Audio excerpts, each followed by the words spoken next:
Okay, right, we're back.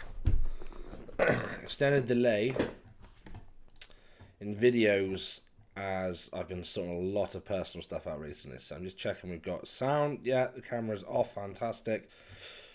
And microphone levels all the way up. Let me just check one last setting in here. Let me go down to, I know what I want to turn on. I want to turn on, if I can, whilst I'm here, is settings. I want to see show indicator. Yep. So I can see if it glitches out at all during this video. How are we all? Hope you're all well. Hope you've been trading safe in this reasonably, well, it's got reasonably tricky. It has been quite easy. It's slowly getting slightly tricky as we go on. So the microphone's good. So we've got a bit of a market update here today, really. And as always, we're going to start with Bitcoin here. We're going to start with the daily time frame.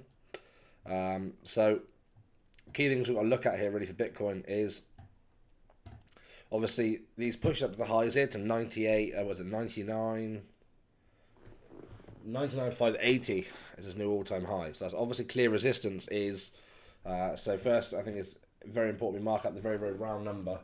That is, sorry, I'm using a different microphone for this video as well. I thought what I'm going to do is I'm going to try to get a horizontal ray, if I can, horizontal line, and try and get as far on as 100k as I can. I guess on this line here. Look at that do. Right, okay, so there's the 100,000 mark, okay? And what we need to do is we need to try and mark out some support and resistance here. So the key thing to mark out is Bitcoin's obviously resistance is here, and its obvious support is here. Okay, and it's just underneath this daily candle. That's about as good as I would class as support. Sorry. So we got this range here, and roughly in here or there is when Michael Saylor decided he was going to buy. I think it was under the 1.2 billion, something stupid worth of Bitcoin. I think it was like inside this range, somewhere maybe around here in this, or maybe it was here inside this bit here. So as you can see on the daily time, we are slowly starting to pull back, doing a little bit of mean reversion inside here, which I think since Bitcoin's move is reasonably healthy. So we moved up and we chopped about a little bit. We moved up, chopped about a little bit, and we moved up again. And now we're having some consolidation just below 100k. I think the more stabs and touches we can have at 100k, the better. I wouldn't really want to see it lose this level here, this support, sorry, down here. Failing that, then as low as I want to see it go is around about here. That's like my that it needing to go down lower to spend some time to cool off, maybe clear out some of these inefficiencies and stuff like that. That is about as far down as I want to see Bitcoin go, is 80, 85. Still be bullish then, but if it starts losing, then I might start changing my bias a little bit. So it's not looking this short here. I mean, as opposed to day trades and scalps, and yeah, okay, sure. I mean, today probably would have been a good day for shorting Bitcoin. I haven't done any trading inside of crypto today, not since yesterday. And when I have been doing that, I've been based on the 1 minute time frame, as opposed to any others. That's the 1 and the 5 minute time frame. I spend a lot of time on there, doing some bits and bobs. So moving in towards the 4 hour time frame here. As you can see, Bitcoin is found clear resistance up in here, we've said, in this 50% of the daily line, so the daily channel. We've also got the pure resistance zone here, and we've got a pure support zone here. So there's been support once, and follow the line across, it has been support again in here, inside this range. If you were to follow this channel across, just like that, then you will see it has acted as support before, and it has also acted as resistance that's now been flipped. So Bitcoin is, as we got to this area here on a lower time frame, let's turn on some other indicators here. As you can see, as price is coming down, open interest is significantly moving up, telling me that there is probably going to be some short positioning taking place here. People obviously looking for the mean reversion trade. As you can see, the buys increased down here, and open interest increased at the same time, pushing up to here, and now we're bleeding back down, and every single push, so this push here, open interest went up, and it's flushed it back out. Now price is going down, open interest is going up, and there is buying inside this 4 hour candle as well at the same time. So there is bid for Bitcoin here. So whether we settle as this area here as a new support, which obviously we can mark out with if we mark them out with a rectangle as opposed to doing it, which one is it? Where's the rectangle? There it is. mark it out inside of here as a new support zone. And we can see Bitcoin might want to spend a little bit of time inside here chopping around and consolidating. It has left some liquidity down here, so I would expect it to sort of drop down and grab that. But at the same time, I'd probably kind of want it to see, wanted to come down, grab that, and then maybe come down, spend some time, and then go. That's definitely like the sort of path that I'd be looking for on Bitcoin for sure. Where's my highlight thing? There we go. So we look at that. I mean, everything's looking generally quite good. It's in the sort of area you want to see. It's got it's got support. It's got support. It's got resistance. It's got some in the middle there at the same time as well. And I'm sure if we mark off from there to there, we put ourselves a horizontal line. Put that. That is pretty much bang on 50% of these two channels right at the same time. So we mark this one here out as the 100k, okay, and then I'm gonna put on this one here just 50%, 50% range support. Do that in white and run it to the right hand side. That's fine. So see it have acceptance here above its 50% of its daily range. Obviously is held onto it here, squeezed up, held onto it here, and as you can see as price is moving down, there was open interest flushing at the same time here, which is good to see, and there was plenty of demand inside the zone as well at the same time. Excuse me. So looking at Bitcoin here is generally looking quite good. I don't really see any means for concern. I think it looks about as well as you want it to see, and obviously we've had a nice move from altcoins right at the same time. So we're kind of just waiting to see for a little bit more of an alt season. I mean, alt seasons tend to happen pretty quickly. They're sort of here and gone by the time everyone's even starts speaking about them. Okay, I think we're going to get an alt season in a minute, and then they've been and gone. And going on to the charts here, you can see, just going to the 2 hour time frame. Let's look at some like AVAX back up at $50. It's had a lovely run up here, so we took some trades in around this area up towards the highs on AVAX. Cardano has actually been doing incredibly well, and so is XRP. But we'll get on to XRP in a minute. The whole XRP thing it's like near its all-time high. I think its all-time high is 3. Is it? What is this? If I go on XRP. Go, let's go on this one there. I should, when it loads. Its all-time high is $3.84. So it's about $1 away from his from his all-time high was up here. It's literally about $1 away. So XRP, but I'll get on to that in a minute. Then give my thesis on that for a sec. But Bitcoin here generally is looking quite good. As price is moving down, there is bid and ask here at the same time as well. So I mean, generally there is demand for Bitcoin here along this 95k mark. But as said, I wouldn't be surprised if it does just bleed down a little bit lower. And then when everyone starts trying to short into it, then that's probably going to see it squeeze it to 100k and go. But the more time we can spend here, the better, in my opinion. And what I'm going to do is I'm going to put on a EMA. All I'm going to do is I'm going to put on 2 of them actually. I'm going to put on another EMA. So I'm going to put on, do this one here as line 2. I'm going to do it yellow. I'm going to do this one here as the 100 EMA, and then I'm going to do this one here as pink, and I'm going to do it as the 200. I'm going to change the thickness of the line as well to 200. So, as you can see, this has been the first time in ages, if I've gone to the daily time frame, that Bitcoin has, and if I'd add on some more here as well, if I'd add on the 50s, it's the first time. If I tell you what, let me add on see how many I can add on here. If I go on another, that should do. I've got 5 there. Okay, so we want to go on to this one here. What we'll do is we'll put this one here as a 12. We're doing green and thin. And then I'm going to go on to this one here. I'm going to put on as a 21. I'll do it red. Do it thickness 2. And then we do this one here as a 50.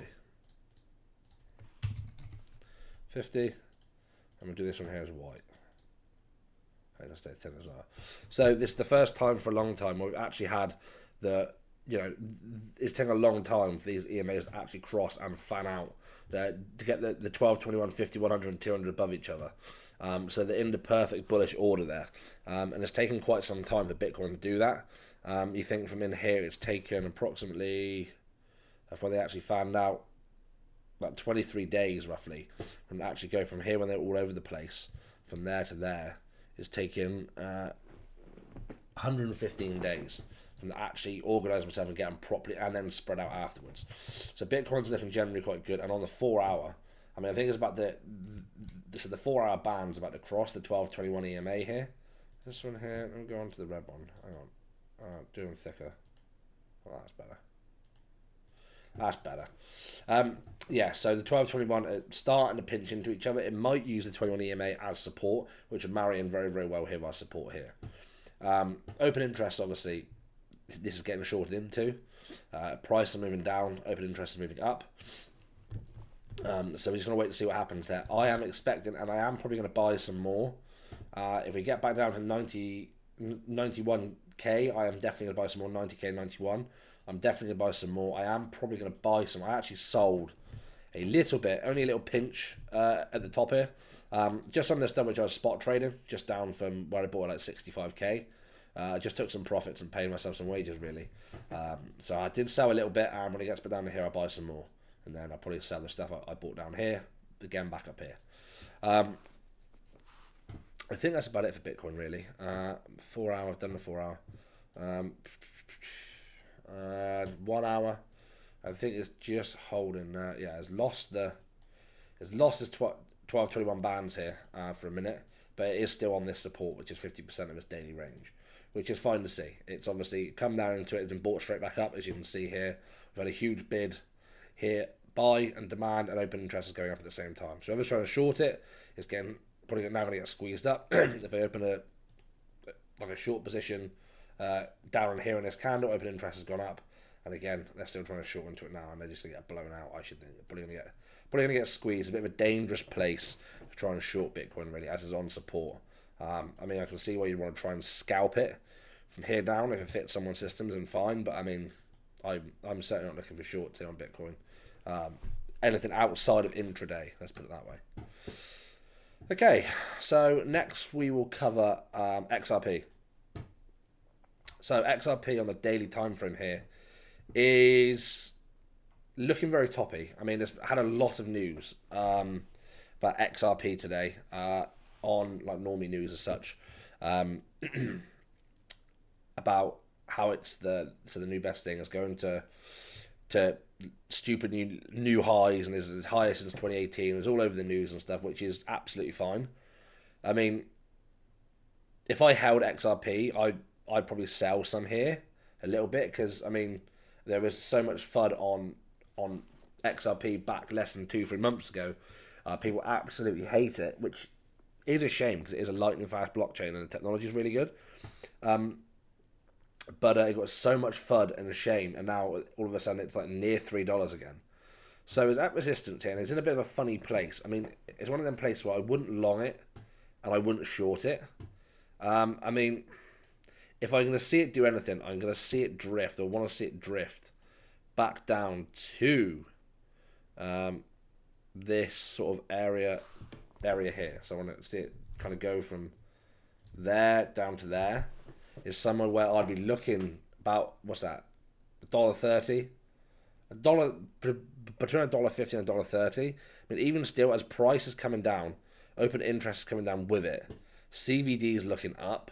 So I mean, it's going to give us like a little bit of confluence here towards some longs. As prices come down, open interest coming down, CVD is looking up. There's buy and ask here on the daily time frame. Like, people are buying XRP here, and I'm not too sure how far back this chart's going to go. No, it's not going about further enough, is it? It's not going to show us all-time highs on BitGet, that's why. I wonder if I type in XRP and do it on Bybit, whether it's going to show me more. No, it's only going to show us up to $1.63. I don't think the data on CoinGlass is going to go up high enough. Binance.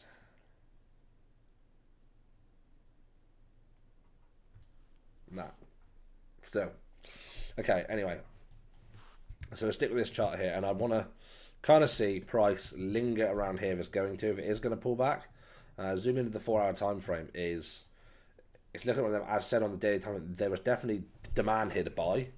Price come down, CVD flipping up, open interest looking down, which should tell me if people are going to start trying to short here, they're probably going to get blown out. I think it's a bit of a dangerous place to. I mean, XRP is quite a good day trade and scalping coin because there's a lot of volatility and liquidity in the market there on XRP, and it can be quite good to sort of day trade, especially if you've got like a decent sort of size. So I mean, XRP is in an area where I think its resistance is probably going to be at $3. It's obviously going to struggle at $3 if you ask me.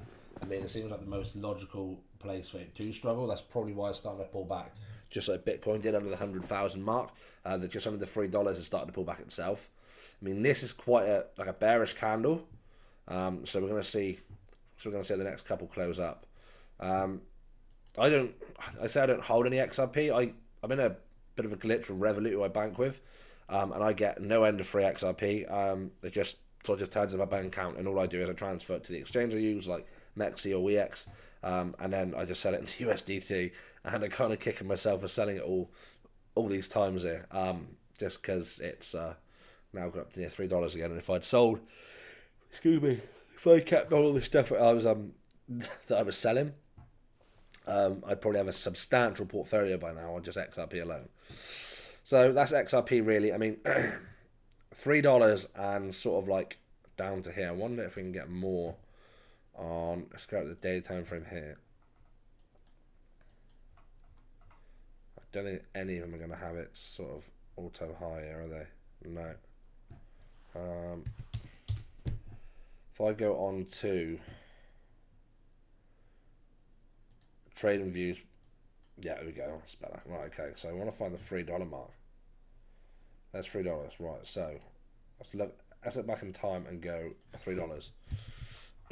Yeah. So daily time frame has just left a wick for it here, and what I'm going to do is I'm going to put 1 and I'm going to put 2 just there, and I'm going to zoom into the 12-hour. So I take this as 2018, isn't it? Certainly well before my time in crypto. Just type in fucking today's date, 18. There we go. Right. So now we can see what happened at $3. Yeah, basically it pushed through, it failed, and straight back through. So that's going to be the biggest resistance for XRP is $3, and then obviously if it's gonna try and top a new all-time high, it's gonna be somewhere in between this resistance here, like there and there. But this is probably going to be his range as 240 into here. It's going to be his range is going to struggle with if you wanted to put it as like there and there, or there, sorry. That is going to be its biggest range for it to consolidate in, if you ask me. Now, if we go back to current, now we'll just go back all the way through here. So, as you can see, near support. Zoom in a little bit, go on that 4-hour time frame. Yeah, basically this is acting as support. That's acting as resistance, and that's his final peak to get above. That's his all-time high is there, 334. So we're waiting and watching on XRP there. I'm not going to try and short it because it's too close down to what would be previous support, and it's obviously too close to resistance. Excuse me, tired. So it's too close for me to short there. So the next one we're going to go on to is Ethereum. Ethereum is on the daily time frame. It is actually breaking its own structure. I mean, I'm going to see how this daily closes out because it's actually pulled back quite a bit from what it was earlier on. When I was marking these out, I was thinking that it's going to be it's probably going to end up as a bearish breaker structure to downside on the daily time frame, which is probably going to lead to some chop, probably down inside this range here. which is obviously the same level it tried to flip, which is back here. If we move this across, fucking hell, to there. This is probably the area where we're going to see ETH, if it does break its structure on a daily, might see a little bit more downside on Ethereum there, just to spend some time leading some chop in and around this range here, which I would not see a problem with at all. I think ETH's time to shine is still to come.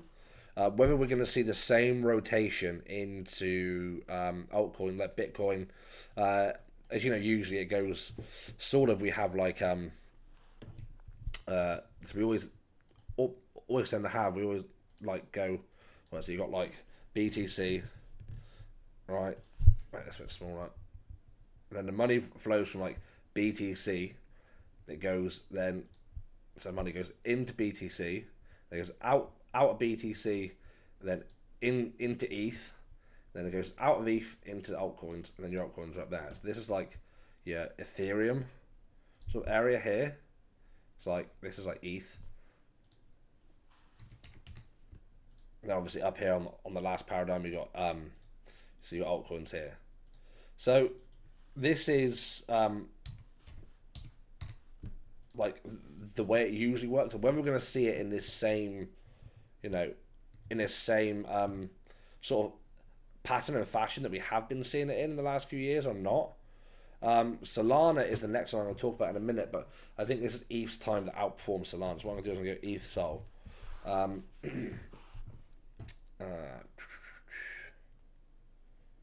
This one here, ETH Sol Petrol. No, Sol ETH. So what I'm going to have to do is this one here. Is obviously looking very, very bearish against ETH. Solana, and to be fair, even on Solana on its own on the daily time frame is looking genuinely quite bearish. I'm going to clean the chart in a minute. He says going to an even messy one. So let's go on to buy that spot. No, that's what I'm on. So cracking to what that do. Yeah, so I mean, daily time frame it is looking generally bearish. It's broken many structures. It's come back. It's actually filled this inefficiency out here. But it has some down here to do. I don't see it going back down as low as 164. Inside this range is probably as low as I see Ethereum going. But we can't get ETH sold and we can't get the chart up. Nah, it's not. Okay, so I have to go back to Sol ETH. Sol ETH. Which is here. What am I doing? Sol ETH. That's what I'm going to do. Yeah, so it's looking generally bearish on the daily time. I tried to have his outperformance, did have his outperformance, and now it's pulled straight back. Redone all the work it's done. It's actually lost this structure here, which is the first area I want to see Sol ETH chart reclaim is here. If we can see it pull back up inside here and spend some time consolidating, that's when you might see outperformance when money rolls out of ETH back into Solana. So Ethereum is generally looking a little bit sorry for itself in the daily time frame, but we still have time. In today's candle, which we've now pulled back up, and it is now looking to set up some consolidation. It is 8 o'clock, so it's not quite the end of the US session yet in England, and that's about it really on crypto, I think. So moving out of crypto is a couple of swing trades I'm in, and one here I might close looking at this. I've been in it since yesterday. Yesterday was Monday. So yes, yesterday morning. I got in on Euro US dollar. I rode this out. I took some profits up here at the top, and it looks like it's putting in a double top type pattern here. So what I've done is I've looked to see if it loses it, and I'll see if it pulls back in the next sort of like 30 minutes or so. But the bands have gone red. The 50 EMA is looking down, but this is a swing trade I was looking at playing. I've been in it for some time, obviously since yesterday. Took some profits at the highs here, and my take profits up at this order block here, 1069. Whether it sits there, I mean, the jolts. We had jolts there. Was it good or bad? I can't actually. Obviously got kids looking at Toddler's Car Garage. I was looking at Forex Factory. I know we had jolts today. I haven't actually looked at it. I've seen the crypto market reacted to just like extreme volatility, basically. It's an extreme chop. So you see jolts, so coming good. Actual greater than forecast good for currency. So coming good. And that's probably why we're seeing this little bit of selling off now on Euro USD. So I am going to keep a close eye on that, basically, and see what this next candle does. If it doesn't pull back up inside this range, let me get rid of the fixed range volume profiles. Don't really work in Forex the same they do in crypto. If we start to like lose like this about claiming this area, then I'm probably going to invalidate this trade. Other ones I've been in a long trade since last night, I think it was, oil. It's proved to be an absolute bang of a trade so far. I've taken some profits because we're up in this resistance here, so I took some profits just up here. And oil's looking generally quite good. I do have high expectations for it, but I was looking at the Canadian dollars. They both correlate together, with obviously West Texas oil. I was actually looking at that, and I'm going to keep an eye on it over the next couple of days. I mean, it's been a really, really good trade. I've traded this on Oanda. I'm doing a lot of trading on Forex now on Oanda as opposed to, and still Prime XBT as well. A lot higher leverage on Prime XBT. That's about it, really. So that's about what I'm looking at. What else did I take? I took some scalps and day trades earlier on. What was it on? That's it. I took a scalp on Euro JPY, which is here. Fully took price, basically just it actually target out to be a 1 to 5 risk to reward. Target out lovely, played out. That was on a 5-minute time frame, I think it was. And then I was looking at something else. Yeah, I was looking at lying this earlier on. Basically down to on the daily time frame, the yen and the euro is respecting this daily trend line, putting in high lows, but subsequently it's just putting in higher highs, but sort of like a rounded top. I'm not a huge fan of this top, so I was looking and contemplating whether I take a swing trade just up to this 102.414 mark on Euro JPY, but I don't know. I think I'm going to sit it out. And obviously we've got the dollar index is had a bit of a major pullback from its resistance up here that has been in after the Trump trade. Obviously pushed all the way through. Is this old resistance up here? 1, 2, 3, 4.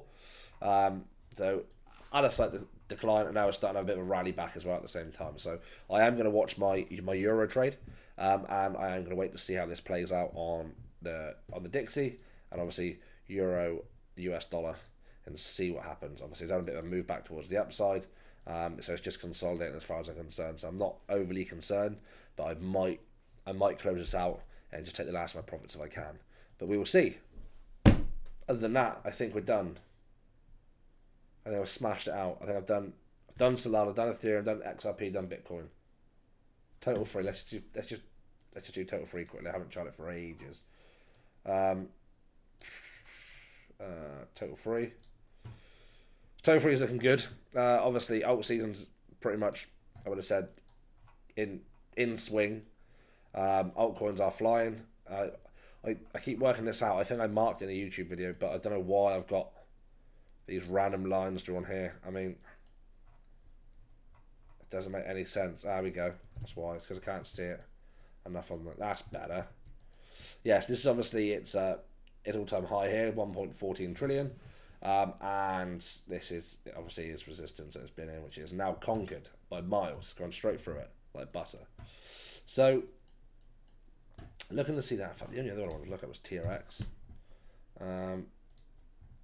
TRX is just it's just been insane. I had some really, really nice trades on TRX actually, and this is going to get towards $1 trillion market cap in a minute. Obviously, this is Tron, so Tether is going to be one of the biggest. It probably is going to be the biggest blockchain and currency out there, because it is, well, obviously it solves all the problems in the world, doesn't it really? Obviously fast, cheap, reliable banking, sending and stuff like that. So TRX has been on an absolute rampage, and I think it is at all-time highs. I think smashed all-time, yeah, smashed all-time, big time. I did mark it out here And I did trade a little bit of momentum when I started it. It was all-time high, so I changed my charts again. I did take a trade on it the other day, which I haven't actually been that active in the Discord myself, to be fair, posting any trades and stuff, because I've been spending so much time on a new system on the 1 minute time frame, which involves obviously the parabolic SAR and a few other bits and bobs here which I've got, which has turned out to be a super banging indicator on the 1 minute time frame. Just for getting these short swings and scalps. I mean, obviously when the bands go green, parabolic SAR down there, you would take so you take a trade here with your stop loss at the parabolic SAR, and you use a trade and stop loss at 2% under, and when it comes up, I think I've got to stop that around about here somewhere. Or you can just target 1 to 5 risk to reward. And obviously you've got several other things in the system you need to look to see if they actually line up as well at the same time. So the green dot for my cipher B, the RSI, and we've got this indicator here which is really good. It's a new one I found. It's the, I'm going to say this wrong, Kuratoga histogram. And why it's really good is in times of chop, you end up with bars and candlesticks both sides. And if we get back to the chart here, when we did have some both sides, is even on the 1 minute time, you wouldn't really want to take a short here. You wouldn't really want to take a long here either. So it sort of saves you, again here, it's sort of like flip-flopping. And it would save you from trading in this absolute dog shit range here. So it's very good to obviously pick out moments of chop. And when it comes down to it, this is the simple system for everyone that's watching. It is the parabolic SAR that obviously tells you when we're flipping a downtrend on the 1 and the 5 minute time frame. And when you're into that and the bands go red, and you have a red dot from your cipher, obviously these are all got to correlate together, so I probably wouldn't have took the trade here. And your RSI needs to be showing bearish momentum to the downside, and obviously then we've got a choppy condition here on the 5 minute time frame. So you missed out on a short scalp, but at the same time it would have only been a very short one. And then you have times up here. We've got a red dot from your cipher, the bands are red, the SAR's there, and you've got pure red candles, and this would have been a really good short scalp all the way down to here. And you've got several ways you can exit the trade, even when you start seeing a bullish reversal on the SAR, with obviously lining up with this bit here, or you can just wait for the bands to flip green and then get out your trade afterwards, which would have been, in this case, the 1 minute time frame on Bitcoin, you would have got out with a 0.8, and I do these on very high leverage, usually 50 to 80x leverage, with quite a big position size, and it has proven to be incredibly profitable actually. I back tested over 150 times. It's worked out 72% accurate. It was 59, and then I added on this one here, and I changed some settings in my cipher B indicator here. This isn't available to anyone else. I got rid of these bits here and changed. It's got the RSIs and stuff in it as well. I actually changed them. I actually got rid of them and swapped them out. Yeah, mess around from the 5 and 1 minute time frames. Yeah, it's giving you some really good trades, but here at the same time as chopping around, this would not let you trade in this. It would not fit the system, and you would not trade. Okay, here when the bands are green, you could have gotten a nice little short scalp from there to there. Obviously, you wouldn't want to go scalping Bitcoin too much unless you got $500,000 in the bank account. But you know, obviously things on Rune here with got the dot from the side for you above 50% on there. You got green from your Saratoga, and then obviously it's give you a perfect trade up. And again here. And again here, and I was scalping Rune inside here. I went from there, and I got out when the bands went red. I got all the way out of the top here when the bands went red. So on Rune, on that trade, they give me a 8% move on 30x leverage with no real pullbacks. And it's also even better to use it with the hike and ashy candles, just to give you that more smoother effect. Obviously, when you get in, if you don't like seeing candles to flip-flop your bias, this gives you a more smooth representation of the move itself. And obviously it makes you stay in it for longer because you just see a massive continuation. Even though some of these candles inside here would have been genuine bearish candles, yeah, you would have stayed in the trade because these are still showing you that you continue to up the side, which you did. Then obviously you've got a bearish divergence here at the top. Then the parabolic SAR prints a bearish label. The bands go red. You've got a red dot of your MACD. The next candle, you've got clarity on your Kuratoga histogram to give you a nice short all the way down to there, and you could have shut down at your first parabolic psi, you could have shut down with retesting the 50, or the bands, loads of different exit strategies you can do. But it is a very, very, very good, simple system. And yeah, it's taken me quite a lot of time to just do the back test and twist in different settings and stuff and indicators and getting things right to suit my new charts. And different candles, and I don't know anyone else that used them. I tried back testing at Renko, and I just thought, what the fuck is this shit? And then about the normal candles, and they work out very, very, very, very much the same. Obviously, exactly the same accuracy as the Heikinashi.